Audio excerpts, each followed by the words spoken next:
now, we are putting together a new studio in New York City. So for right now, I'm going to be coming to you live from my phone just for a few days. So I wanted to talk about this because Joe Manchin, as everybody knows, he's maybe the most conservative Democrat in the Senate.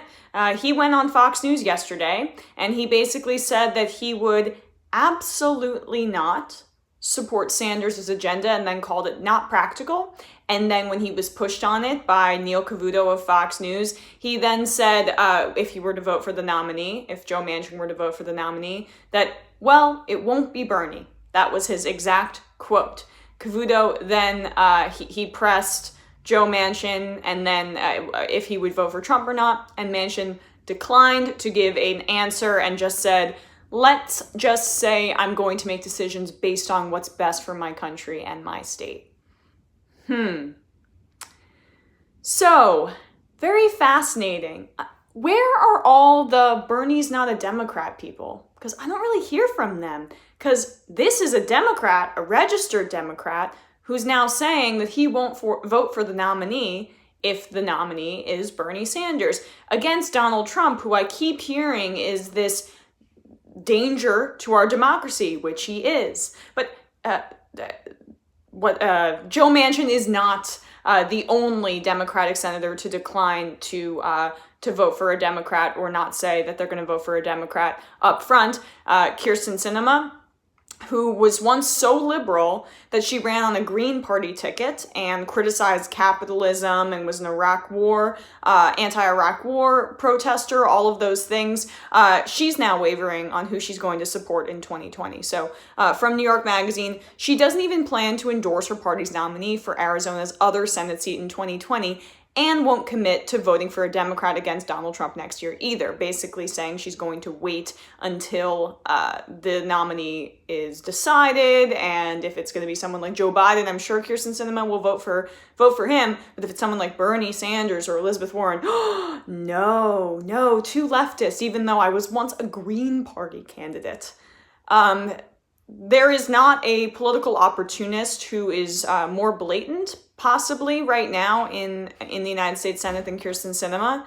And the fact that she once described herself as the most liberal member of the Arizona state government and is now making this decision is absolutely ridiculous. I mean, listen to what her voting record has been like since she's been in the Senate. Sinema was one of only 3 Democrats to vote for Bill Barr's confirmation as Attorney General. When virtually every other Democrat voted present on their Green New Deal resolution, Sinema crossed party lines to register her opposition to the very concept of a pro-labor, climate-centric industrial policy. Earlier this month, she voted against restoring Obama-era regulations on coal pollution. In all of those cases, no Democratic senator from a remotely purple state voted as Sinema did. Montana's Jon Tester, whose state backed Trump by 20 points in 2016, towed the party line on all of these votes. So it's not even necessary.